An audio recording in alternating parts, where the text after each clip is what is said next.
PTSD is a trauma and stress-related disorder. It's also slang for freaking out, but that's not really what it is. The DSM-5, published back in 2013, has 8 different criteria that need to be met for someone to be diagnosed with PTSD.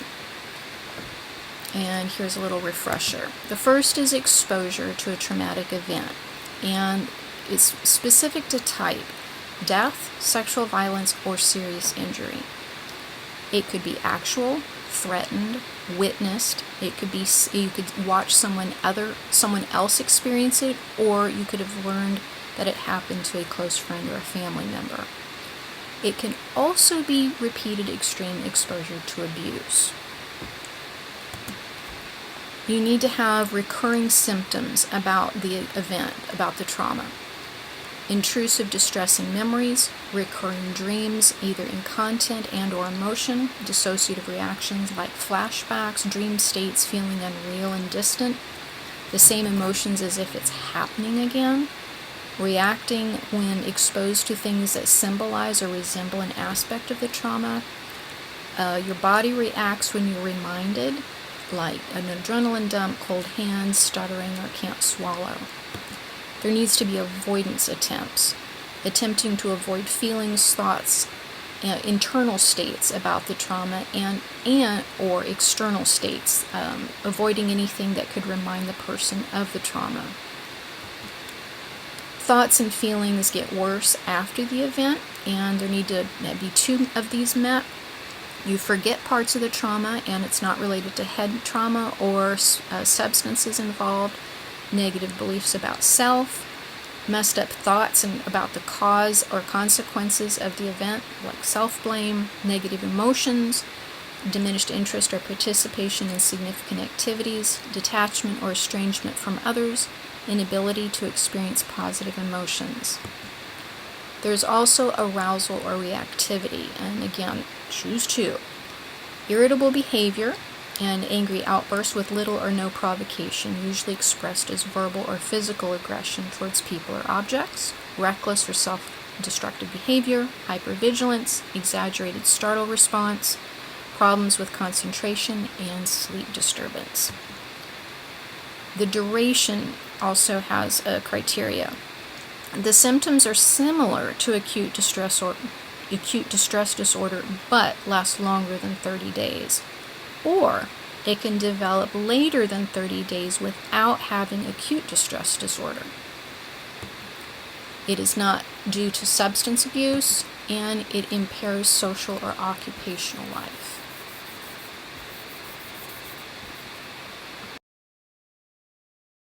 Some statistics. Females suffer at a younger age from PTSD, and it affects brain development. 2 to 3 times more females than males suffer from PTSD. 1 in 11 will have had PTSD at some point in their lives. Vietnam vets and first responders average PTSD around 30%.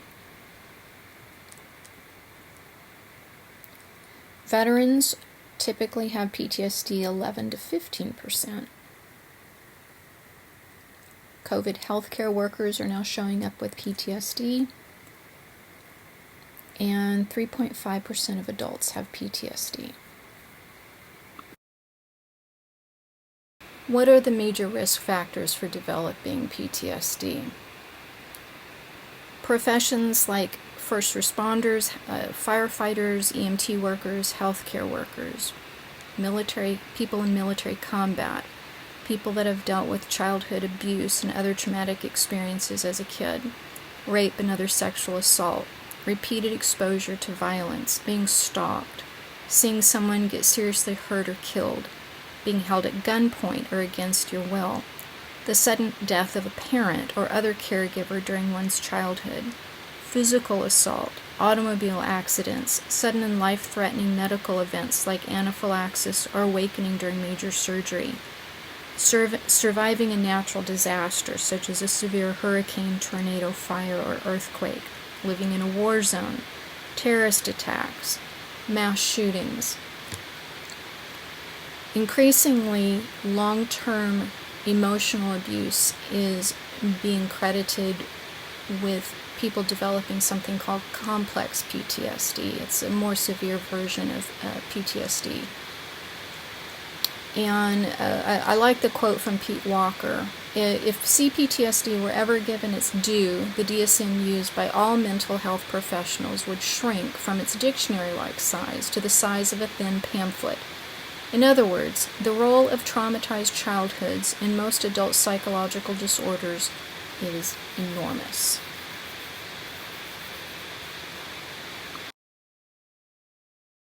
So what surprised me about this disorder? What really surprised me was there was diagnostic help via neuroimaging, and that there was actual real help.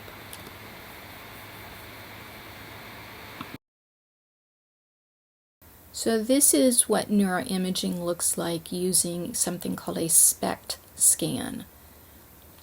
And that stands for Single Photon Emission Computed Tomography.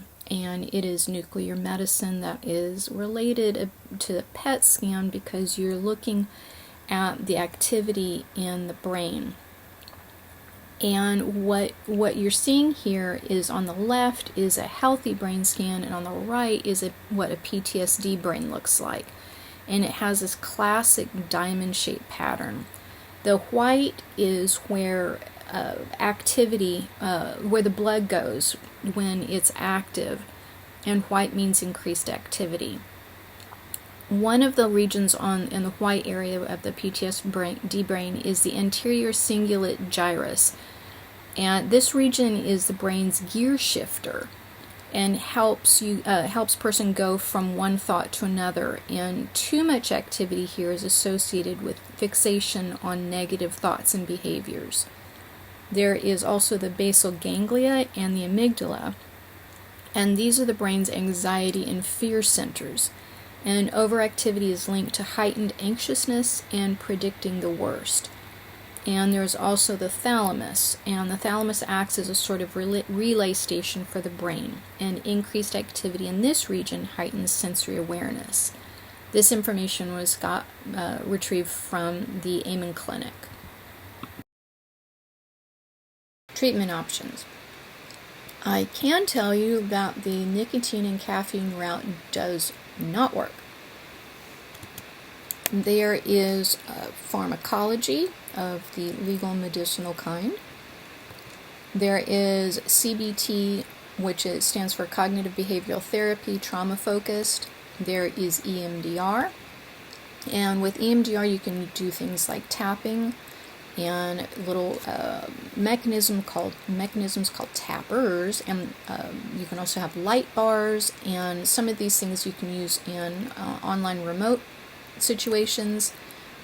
EMDR is also can be used with in combination with other things like ego state therapy for pre-verbal situations, and you can also use it to prevent situations from going into PTSD. There's also other experimental things like EFT and flash and havening. Since PTSD has a little bit of everything going on with it, anxiety, depression, sleep problems, freaking out, it's not surprising that the medical field has thrown the whole medicine cabinet at it to see if something will stick. I had to chuckle when I read they were even using Benadryl to end, but then it made sense when you're trying to help someone try to sleep. So they use SSRIs, SNRIs, TCAs, MAOIs, antipsychotics, I'll try this, noradrenergic agents, I hope that was right, anticonvulsants or mood stabilizers, anti-anxiety, and I think you say anxiolytic agents, I'm not sure, and sedative hypnotics, and antihistamines. That's your Benadryl right there.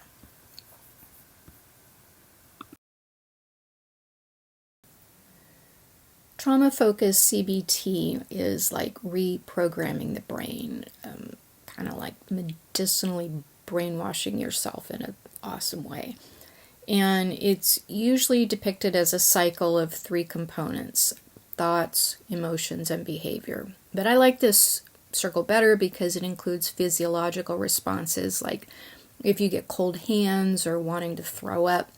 And those are the physical feelings that sometimes you can cue in on before the emotions, so it's kind of wedged in there between thoughts and emotions.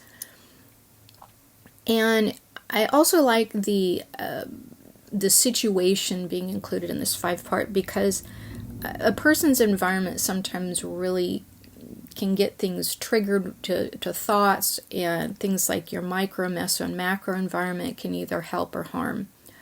Unfortunately, many people can't medicate or talk therapy themselves out of PTSD, so that's why there's something like EMDR. And yes, it is Prince Harry in the next slide. So, what is EMDR? EMDR stands for Eye Movement Desensitization Reprocessing. And along with trauma-focused CBT, it's the only thing approved by the World Health Organization as a solution for PTSD. I'm sure Big Pharma would like to be included on that list too, though. If you aren't familiar with EMDR, I'll describe it. Okay, so if you will, remember a childhood playground accident where you fell or hurt yourself somehow. It may not be pleasant to remember, but you know it happened then. It's assigned a proper timestamp, so to speak. So when PTSD happens, that accident gets stuck in the side of the brain that keeps things in present tense. It is active. It is always a potential now. So every time you see a swing, or maybe a playground, even a green space, maybe even children playing, you relive the horror of the monkey bars. EMDR uses stimulation on either side of the body, things like tapping, moving eyes from one side to the other, or electronic buzzy things called tappers, while you're in a memory to slide the incident from the timeless side of the brain into the time-stamped side of the brain. It basically rewires the brain. The incident is recategorized. There's also a current trauma protocol to prevent it from getting stuck on the wrong side of the brain. Like most things, there's always a debate as to why and if it works. So, what are some of the newer things that have come down the wire? We're stuck with the scientific method because we don't have a pince for the past, nor the mirror of Galadriel for the future. And before you can scientifically test something, some bright bulb has to invent it. Because EMDR has been so successful for many people, there's a lot of exploration going on about other mind-body techniques. Acupuncture meets EMDR tapping with something called the emotional freedom technique, and a lot of people really like that. There are things called flash, which tries to use the mechanism of EMDR without going into the trauma, and something called havening, which is what a chemistry PhD and MD created, trying to unwire the stress response through touch. One of the problems with EMDR is that it's awesome for only one specific incident at a time, like the horrific monkey bar accident. But what happens if you were surrounded by continual traumatic experiences? That's when PTSD becomes CPTSD, and it's not in the DSM yet. Or what if these things happened when you were an infant and were pre-verbal? How do you EMDR something you can't remember, or it's your whole life?